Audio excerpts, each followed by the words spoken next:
Hello my dear friends, आप सभी कैसे हैं? I hope so you all are well and good. तो आज की इस वीडियो के अंदर अजमेर के अंदर स्थित ख्वाजा साहब की दरगाह के बारे में हम विस्तृत जानकारी ग्रहण करेंगे। देखो, इस दरगाह के बारे में बहुत सुपरस्टार्स, बहुत दूर दूर से विदेशी लोग, हमारे देश के लोग भी है ना, यहाँ पर बहुत आते हैं। ये बहुत एक मेन ब्रांच मानी जाती है ख्वाजा साहब की। ख्वाजा मोइनुद्दीन चिश्ती के नाम से ये दरगाह है। तो उनकी डिटेलिंग में मैं भी सॉरी ख्वाजा साहब की डिटेलिंग भी मैं बताऊंगी, क्या हिस्ट्री रही है, कैसे हमारे यहाँ आए, भारत के अंदर अजमेर के अंदर कैसे आए, कैसे कैसे यहाँ पे जो दरवाजे लगे वो क्या है, कुछ देगों के बारे में पढ़ेंगे। ठीक है, तो आई विल टेल यू। लेकिन उससे पहले हम पढ़ेंगे यहाँ पर इस बुक के अंदर क्या लिखा हुआ है, क्योंकि ये बुक इम्पॉर्टेंट है। इस पर तो एक एक लाइन अपने को याद होनी चाहिए। देखो, इट इज़ विजिबल, यस। अब देखिए, ख्वाजा साहब की दरगाह। अजमेर में सर्वाधिक देशी व विदेशी पर्यटक ख्वाजा मोइनुद्दीन चिश्ती की दरगाह पर मन्नत मांगने तथा मन्नत पूरी होने पर चादर चढ़ाने आते हैं। देखो, अजमेर के अंदर दो प्रमुख स्थल हैं, एक तो पुष्कर और एक ये ख्वाजा साहब की जो दरगाह है। यहाँ पर बहुत लोग आते हैं, चाहे देशी हों चाहे विदेशी पर्यटक हों, तो वो ख्वाजा मोइनुद्दीन चिश्ती की दरगाह पर ज़रूर आते हैं। तो ये कौन से ख्वाजा हैं? तो ये ख्वाजा मोइनुद्दीन चिश्ती संप्रदाय से है ये। ठीक है, सभी धर्मों के लोगों में ख्वाजा साहब की बड़ी मान्यता है। ऐसा नहीं है कि सिर्फ मुस्लिम लोग ही आते, नहीं, हिंदू लोग भी आते हैं, और भी जो रिलीजन के जो लोग हैं वो भी यहाँ पर आते हैं। ऐसा नहीं है कि सिर्फ मुसलमान भाईजान ही आएंगे, सारे धर्म जो हैं वो यहाँ पर आते हैं। एक लास्ट में यहाँ पे बात लिखी, पहले वो पढ़ लो। सर्वाधिक आश्चर्य की बात यह है कि यहाँ केवल शाकाहारी भोजन ही पकाया जाता है। यहाँ पर कुछ भी ऐसा किसी जानवर को काटा नहीं जाता। यहाँ पर सिर्फ शाकाहारी, प्योर वेजिटेरियन खाना बनता है। ठीक है, अब देखो, इनके ना मुख्य 3 द्वार है इस दरगाह। जैसे दरगाह है बेसिकली, उसके 3 द्वार है। कितने दरवाजे हैं उसके? 3 दरवाजे हैं। जैसे मुख्य द्वार जो मेन गेट है, मेन जो हिस्सा है, उसे कहा जाता है निजाम दरवाज़ा। जैसे दरवाज़ों के अलग अलग नाम, बुलंद दरवाज़ा होता है जैसे, वैसे ही जो मुख्य द्वार है उसका नाम है निजाम दरवाज़ा। एक हैदराबाद जानते हो ना? अब किसकी राजधानी है हैदराबाद? तेलंगाना की क्या आंध्र प्रदेश की? चलो बताना मेरे को। ठीक है, हैदराबाद के नवाब द्वारा ये बनवाया गया था। तो निजाम दरवाज़ा नवाब किसके थे? हैदराबाद के नवाब। इनका नाम नहीं है यहाँ पे, सिर्फ उन्होंने बनाया था।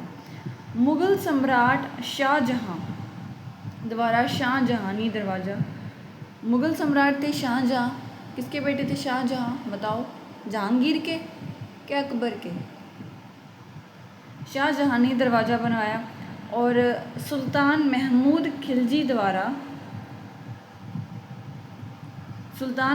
खिलजी महमूद खिलजी थे एक।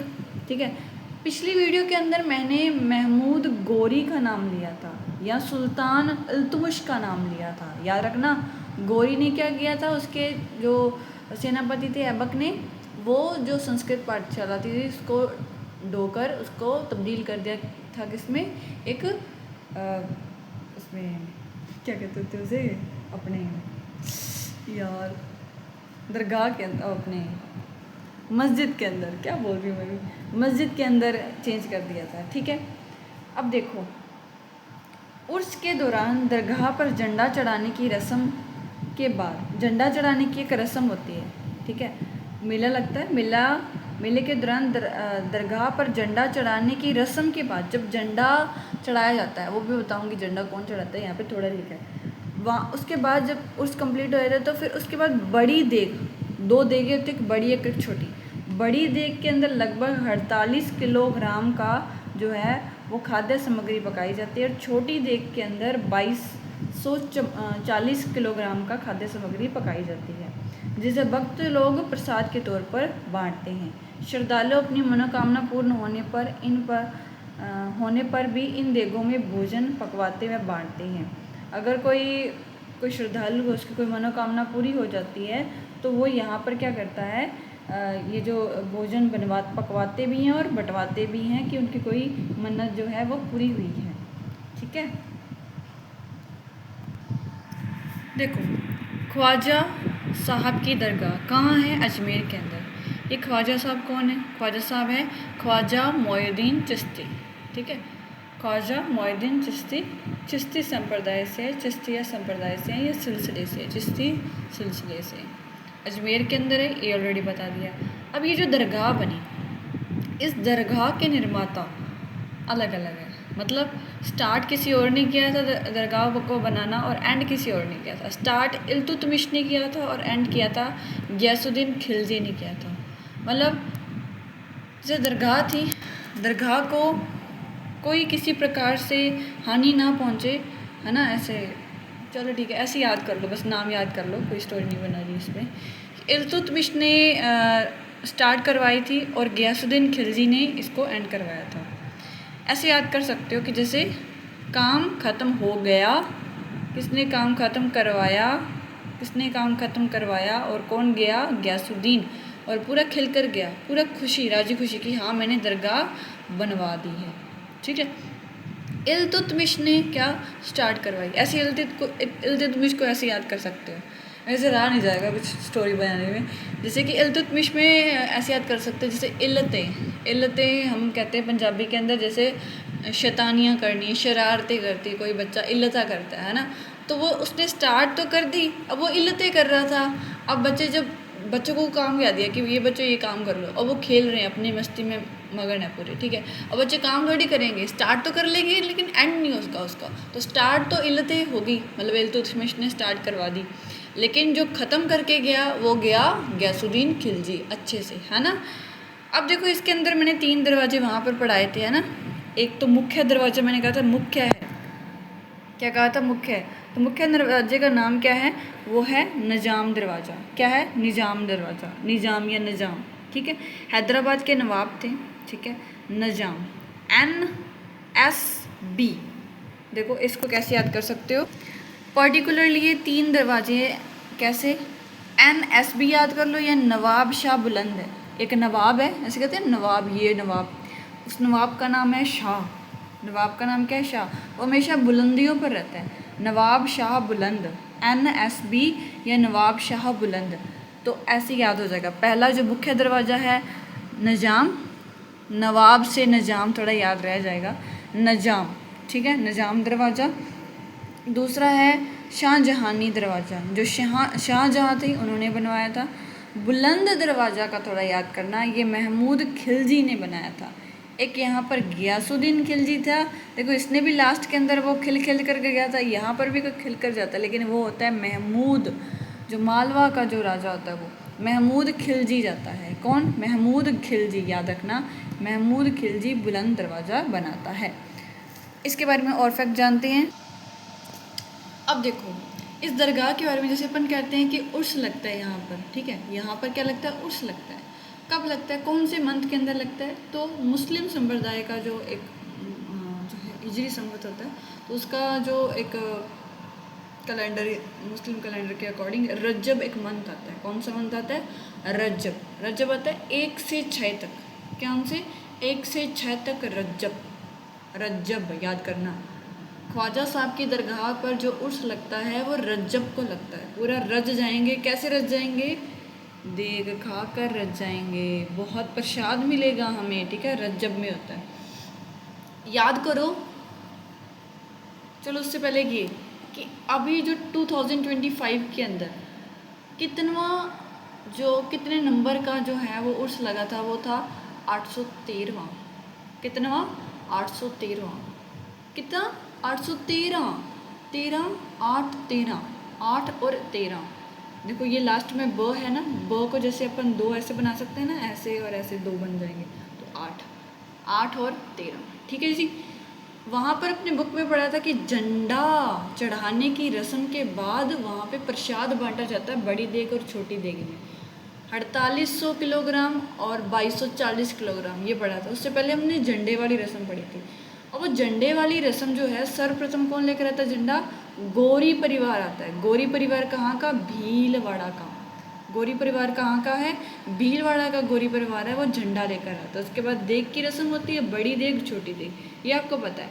बड़ी बड़ी 4800 किलोग्राम 4800 किलोग्राम, बहुत ज़्यादा यार, बहुत बड़ी देग होती है। देग तो समझते हो कढ़ाई टाइप होती है, कढ़ाई तो छोटी होती है, देग बहुत बड़ी होती है। उसके बाद है ये जो दरगाह है वहाँ, ये हिंदू मुस्लिम सांप्रदायिक सद्भावना का केंद्र है। मीन्स ऐसा नहीं है कि सिर्फ वहाँ पे मुस्लिम भाई आएंगे, हिंदू भी आते हैं, मुस्लिम भी आते हैं, और भी संप्रदाय के लोग वहाँ पे आते हैं, सभी धर्म के लोग आते हैं। ये अपन ने वहाँ पे लाइन पढ़ी थी, इसको थोड़ा एक अच्छे से लिख दिया कि हिंदू मुस्लिम सांप्रदायिक सद्भाव का केंद्र है। अब यहाँ पे कुछ फैक्ट्स हैं। एक तो दो तो दान दिए थे, यहाँ पे कुछ ज़मीन दान दी थी, और 2 जनों ने यात्रा की थी। उस मतलब ऐसे तो यात्रा बहुत करते हैं, लेकिन जैसे होती है ना कुछ यूनिक सी यात्राएं होती हैं। तो दान में जैसे अजीत सिंह इधर मारवाड़ वाले अजीत सिंह, मतलब जोधपुर के जो राजा थे, उन्होंने भूमि दान दी थी। और मेवाड़, मारवाड़ और मेवाड़ दोनों आएंगे। मारवाड़ वाले अजीत सिंह जी और जगत सिंह द्वितीय ने यहाँ पर 4 गांव दान में दिए थे। ठीक है, अजीत सिंह ने भूमि दान दी, कहाँ के थे वो? मारवाड़ के। मारवाड़ आ गए तो मेवाड़ वाले पीछे क्यों हटे? तो वहाँ के जगत सिंह होते हैं, वो 4 गांव दान में दे देते हैं। अब यात्रा के बारे में क्या यूनिक चीज़ है भाई? पहले ऐसे सुल्तान जिन्होंने दरगाह की यात्रा की हो, जिनका नाम है मोहम्मद बिन तुगलक, MBT भी जिन्हें कहा जाता है ना। MBT के बारे में काफ़ी, अगर इंडियन हिस्ट्री पढ़ोगे तो काफ़ी चीज़ें इनके बारे में पढ़ोगे। तो पहले सुल्तान जिन्होंने यहाँ पे यात्रा की तो वो है मोहम्मद बिन तुगलक। ठीक है, अकबर ने यहाँ पर 14 बार यात्रा की थी, 1 2 4 5 बार नहीं, कुल 14 बार यात्राएं की थी इस दरगाह के ऊपर। अब मेरे को थोड़ा थोड़ा याद करवाओ कि मोहम्मद वाले फैक्ट कौन कौन से थे। एक तो मोहम्मद गोरी था, लेकिन इसमें नहीं था। वो गोरी किस में था? वो आपके जो सेनापति, उसके सेनापति थे कुतुबुद्दीन ऐबक, वो क्या करते हैं, वो संस्कृत पाठशाला को बुलाते हैं। वो उधर हमने जो 2.5 दिन का जोपड़ा में पढ़ी थी। एक महमूद खिलजी पढ़ा था, एक गयासुद्दीन खिलजी पढ़ा था। गयासुद्दीन खिलजी कौन थे? जिन्होंने एंड करवाया था दरगाह बनाने में। और महमूद खिलजी कौन थे? जिन्होंने तीसरा दरवाज़ा बनाया था, है ना। नवाब शाह बुलंद दरवाज़ा जिन्होंने बनाया था। अब यहाँ पे एक और मोहम्मद आ गया, मोहम्मद बिन तुगलक। क्या आ गया? मोहम्मद बिन तुगलक जो है, तुगलक ने यात्रा की थी। ठीक है जी, देखो मैंने बताया था ये ख्वाजा साहब की दरगाह है, तो वही ख्वाजा साहब कौन से? ख्वाजा मोइनुद्दीन चिश्ती, इनके बारे में भी जान लें। ठीक है, संत एवं संप्रदाय पढ़ते हैं तो वहाँ पर ये ख्वाजा मोइनुद्दीन चिश्ती आते हैं। तो पहली बात, ये क्वेश्चन आया हुआ है कि ये कौन से संप्रदाय से रिलेटेड है। ये चिश्तिया संप्रदाय या चिश्तिया सिलसिला लिखा भी था, उस संप्रदाय से ये रिलेटेड है। उसके बाद इनका जन्म है 1141 ईस्वी। इतना ज़्यादा लोड लेने की बात नहीं है, ये ईयर अपने आप याद हो जाएगा। जैसे 4 है ना, 4 के ऊपर ऐसे लगाओगे तो क्या बन जाएगा? 9। लगभग 1192 के अंदर, कब? 1192 के अंदर ये भारत में आते हैं। उससे लगभग कितने 50 साल पहले इनका जन्म होता है। इस्फाहान संजरी, ईरान के अंदर इनका जन्म होता है, ईरान से आए थे। ठीक है, फादर थे, इनका नाम था ख्वाजा सैयद गयासुद्दीन। क्या है? ख्वाजा सैयद गयासुद्दीन। फादर साहब का और मदर साहब का नाम अभी तक नहीं पूछा गया है, लेकिन पूछ सकते हैं। ख्वाजा सैयद गयासुद्दीन ऑलरेडी नाम आपने पढ़ा है, लेकिन वो गयासुद्दीन नहीं है, ये ख्वाजा सैयद गयासुद्दीन। और मदर का नाम है बीबी साहिबे नूर। देखो वाकई में क्या नूर होगा, जिन्होंने एक मोइनुद्दीन चिश्ती को जन्म दिया, इतने बड़े गुरु को जन्म दिया, बीबी साहिबे नूर। और इनकी बेटी का नाम आप पहले याद करें, बीबी हाफिज जमाल। क्या है? बीबी हाफिज जमाल। इनकी मज़ार जो है वो भी अजमेर के अंदर है। हजरत इमाम हुसैन के वंशज इन्हें माना जाता है। हजरत इमाम हुसैन है ना, उनके वंशज। देखो सैयद गयासुद्दीन इनके फादर का नाम है, बीबी साहिब नूर और बीबी हासिफ जमाल इनकी पुत्री का नाम है, जिनकी मज़ार कहाँ है? अजमेर के अंदर। और ये किनके लीनेज हैं? तो किनकी फैमिली के अंदर आते हैं? इनके एंसेस्टर्स कौन हैं? हज़रत इमाम हुसैन के वंशज ये माने जाते हैं। अब देखो इनके गुरु का नाम पूछा हुआ है, क्वेश्चन आया हुआ है। इनके गुरु का नाम है उस्मान हारूनी। क्या है? उस्मान। देखो रियलिटी में आसमान तक ले जाने के लिए मोइनुद्दीन चिश्ती को आज बहुत लोग जानते हैं यार, बहुत लोग। ठीक है, और उनके गुरु का नाम था उस्मान, ऐसे आसमान तक जैसे सॉरी फॉर दैट, मैं सिर्फ ऐसे थोड़ा सा याद करवाने के लिए। उस्मान हारूनी, आप ऐसे याद कीजिए, ठीक है, कोई ट्रिक नहीं बनाते इसके अंदर, आप सिंपल याद कीजिए कि हाँ उस्मान हारूनी। सैयद, क्या नाम था, सैयद गयासुद्दीन, साहिब नूर और जमाल नाम था, है ना, हासिफ जमाल। और उस्मान क्या था, उस्मान हारूनी था इनके गुरु का नाम, ठीक है। और ख्वाजा उनके हजरत इमाम हुसैन के ये वंशज है। अब इन्हें कौन लेकर आता है भारत के अंदर और कब लेकर आता है, कब वाली बात तो मैंने पहले बताई थी, 1192 के अंदर लेकर आता है मोहम्मद गोरी। जैसे चौहानों के बारे में पहले मैंने बताया था, विग्रह चतुर्थ ऐसा पहला राजा था जिसने क्या किया था, भारत में दिल्ली के ऊपर राज किया था। तो उसी के ही आगे वंशज हुए थे पृथ्वीराज तृतीय तब राजा थे। उसके खिलाफ मोहम्मद गोरी क्या था, युद्ध लड़ रहा था। त्राइन का युद्ध हुआ 1191 में, 1191 के अंदर युद्ध हुआ। उसके अंदर गोरी हार जाता है। उसको ऐसा था कि यार मैं तो हार रहा हूँ, तो वो अपने जिनको मानता था, ख्वाजा साहब को मानता था, ख्वाजा मोइनुद्दीन चिश्ती को, ईरान से यहाँ भारत में लेकर आता है, मोहम्मद गोरी लेकर आता है, ठीक है। और फिर ये उनको एक उपाधि देता है, टाइटल देता है सुल्तान उल हिंद, कि आप सुल्तान हैं, हिंद के सुल्तान हैं, पूरे हिंद के सुल्तान हैं, सुल्तान उल हिंद, ये इनको उपाधि देता है। तो ये सारा कुछ देखो, पहले अपन ने क्या बेसिक सी चीज़ें पढ़ी कि हाँ ये दरगाह है, किसने बनवाई, ठीक है, क्या क्या चीज़ें हैं इसके अंदर, दरवाजे किसने बनवाए, ठीक है। अब जैसे इसमें ये पढ़ लिया कि ख्वाजा मोइनुद्दीन चिश्ती जिनके नाम पर ये दरगाह है, वो कोई यात्राएँ, किसी ने कोई भेंट की, ठीक है, वो सारी चीज़ें अपन ने पढ़ ली, ये याद रखना, ठीक है। उस्मान हारूनी बहुत इंपॉर्टेंट है, एक ईरान में इनका जन्म होता है। कौन लेकर आता है, मोहम्मद गोरी लेकर आता है। कब लेकर आता है, उस समय राजा कौन थे याद करना, उपाधि क्या दी थी, और ये दरगाह किनके नाम पर है ये तो अच्छे से याद करना। ये कौन से संप्रदाय के साथ लिंक है, तो ये 4-5 क्वेश्चन तो वेरी इंपॉर्टेंट है। और इनकी पुत्री बीबी हासिफ जमाल जो है, उनकी मज़ार भी अजमेर के अंदर है। तो थैंक यू वेरी मच। ये थोड़ा लंबा था क्योंकि इसके अंदर 2-3 चीज़ें को रिलेटेड करके पढ़ाई है। तो नेक्स्ट वीडियो के अंदर मिलते हैं।